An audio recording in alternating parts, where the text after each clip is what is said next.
أهلا بيكم. النهاردة هنتكلم عن قصة يمكن مش كتير مننا يعرفها بالتفصيل. قصة واحدة من أعظم حضارات التاريخ.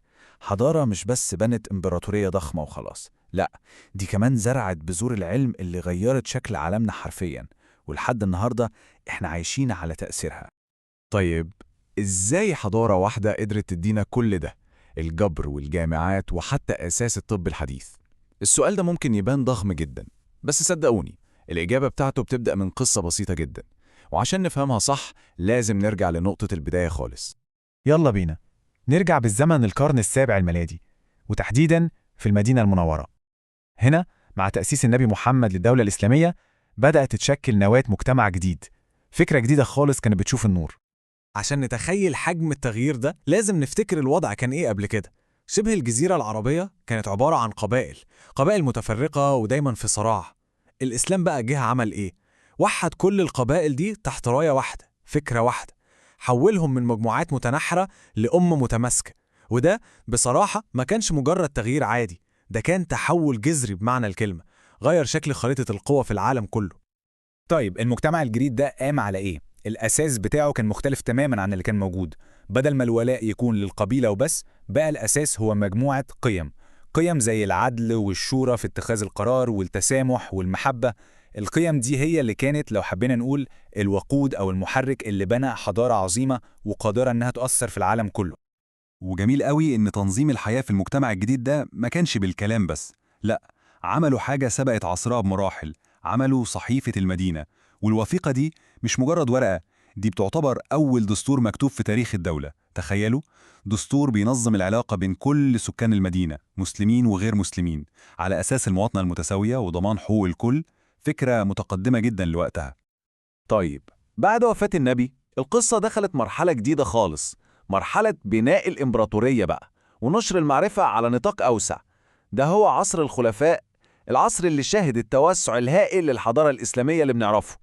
عصر الخلافة ده نقدر نقسمه لثلاث مراحل رئيسية، كل مرحلة ليها طابعها الخاص. أول حاجة الخلافة الراشدة في المدينة، ودي كان أساس الحكم فيها هو الشورى. بعدها جت الدولة الأموية والعاصمة اتنقلت لدمشق، وهناك بدأوا يبنوا الإدارة المركزية للإمبراطورية. وأخيراً الدولة العباسية في بغداد، ودي بقى اللي أصبحت مركز العلم في العالم كله. لو بصينا على العصر الأموي هنلاقي فيه تحولات كبيرة جدا ومحورية. أولاً، نظام الحكم نفسه اتغير من الشورى للوراثة، بس الأهم من ده كان بناء جهاز إداري قوي. إمبراطورية بالحجم ده كانت محتاجة نظام، عشان كده عربوا الدواوين، يعني وحدوا لغة الإدارة في كل مكان من الأندلس لحد فارس. وده طبعا سهل التحكم والإدارة بشكل لا يصدق. ومش بس كده، سكوا أول عملة إسلامية خاصة بيهم، وده كان بمثابة إعلان استقلال اقتصادي. وطبعا استمرت حركة الفتوحات في التوسع. وبعدين نيجي للعصر العباسي، وهنا حصلت النقلة الكبيرة. العاصمة راحت بغداد، وبغداد دي بقى ما كانتش مجرد عاصمة سياسية وخلاص، لا، دي اتحولت لمنارة العالم، منارة للعلم والثقافة. كانت عاملة زي المغناطيس كده، بتجذب العلماء والطلاب من كل حتة في الدنيا. طيب، سؤال مهم، إيه اللي خلى الحضارة دي قوية ومستقرة كده؟ إيه السر؟ هنا بقى هنبدأ نتكلم عن الأعمدة اللي شالت الحضارة دي، الأسس الاجتماعية والاقتصادية اللي قامت عليها. واحد من أهم الأعمدة دي كان نظام الزكاة. ومهم نفهم إن الزكاة ما كانتش مجرد تبرع أو صدقة فردية، لأ، دي كانت نظام مؤسسي متكامل، يعني زي شبكة أمان اجتماعي كده. نظام بيضمن إن الثروة يتم إعادة توزيعها عشان ترعى المحتاجين، والنتيجة مجتمع متوازن ومتماسك، الكل حاسس إنه جزء منه. وحاجة تانية مهمة جدا، يمكن عكس الصورة النمطية اللي عند البعض، المرأة. المرأة كان ليها دور حيوي وفعال جدا في المجتمع. دورها ما كانش محصور في البيت وبس، لا خالص، كانت موجودة في الساحة العامة بقوة. شاركت في المعارك كممرضات، كانت بتتاجر في الأسواق، وكان عندنا طبيبات وعالمات في الفقه وعلوم الدين. وده بيدينا فكرة عن قد إيه المجتمع وقتها كان بيقدر مساهمة المرأة في كل المجالات. نيجي للاقتصاد. اقتصاد الحضارة دي كان قايم على مبادئ أخلاقية واضحة جدا، يعني في حاجات بيشجعوها وحاجات بيمنعوها. شجعوا العدل والتكافل والتجارة والابتكار، وفي المقابل حرموا الغش والاحتكار والربا. المبادئ دي عملت إيه؟ خلقت بيئة اقتصادية صحية جدا، وسمحت بالتقدم في الزراعة والصناعة والتجارة. وده اللي خلق حالة الرخاء اللي ساعدت بعد كده في تمويل الحركة العلمية الجبارة اللي هنتكلم عنها دلوقتي. وهنا بقى نوصل لقلب الموضوع، قلب العصر الذهبي كله، هنتكلم عن المؤسسات اللي كانت هي المحرك الحقيقي للتقدم العلمي والثقافي الجبار اللي حصل في الحضارة الإسلامية. وهنا بتظهر عبقرية الحضارة دي فعلا في تقديرها للعلم. شوفوا بيت الحكمة في بغداد، المكان ده ما كانش مجرد مكتبة كبيرة وخلاص، لا، ده كان أقرب ما يكون لأول جامعة أو أكاديمية علمية كبرى في العالم، مكان بيجمع أذكى العقول حرفيا، وفي مكتبات ضخمة ومراصد فلكية ومراكز أبحاث متخصصة، حاجة كانت سابقة عصرها. والشغل اللي كان بيحصل في بيت الحكمة ده ما كانش عشوائي، دي كانت عملية ممنهجة جدا زي الوصفة كده.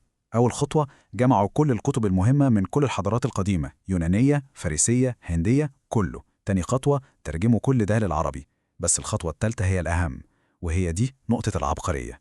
المسلمون ما اكتفوش بالنقل والترجمة، لا، نقضوا الأفكار دي وناقشوها وطوروا عليها، ومن هنا بالظبط جت الابتكارات والاكتشافات الجديدة تماما. النتيجة كانت انفجار معرفي في كل المجالات.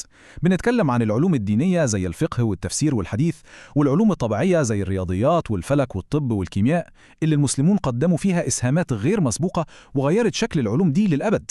ده غير الفنون طبعا، زي العمارة والخط العربي اللي بيميزوا الحضارة دي لحد النهاردة. طيب، كل العلم والمعرفة دي هل فضلت محبوسة في بغداد؟ لا طبعا. في الجزء الأخير ده هنشوف إزاي النور ده انتقل للعالم كله، وإزاي الإرث العظيم ده غير مسار التاريخ حرفياً. اللي حصل كان أشبه بحركة ترجمة عكسية. بعد ما كان المسلمون بيترجموا للعربي، بدأت أوروبا تترجم علوم المسلمين من العربي للغة اللاتينية، اللي كانت هي لغة العلم في أوروبا في الوقت ده. كتب الطب والرياضيات والفلك والفلسفة كلها اتنقلت. والكتب المترجمة دي مهم نفهم إنها ما كانتش مجرد قراءة للمتعة أو للمعرفة العامة، لأ، دي كانت هي الشرارة، دي كانت الأساس اللي قامت عليه النهضة الأوروبية كلها. يعني ببساطة التقدم العلمي والثقافي الضخم اللي حصل في أوروبا بعد كده كان مبني بشكل مباشر على الإرث المعرفي اللي ورثوه من علماء المسلمين. وكل ده بيخلينا نرجع لآخر سؤال مهم، سؤال لنا كلنا نفكر فيه. لو كان التقدم دايما بيتبني على إننا نستفيد من حكمة وإنجازات اللي قبلنا، يا ترى إيه هي حكمة الحضارات التانية القديمة أو المعاصرة اللي ممكن نكون بنتجاهلها النهاردة؟ سؤال فعلا يستحق مننا شوية تفكير.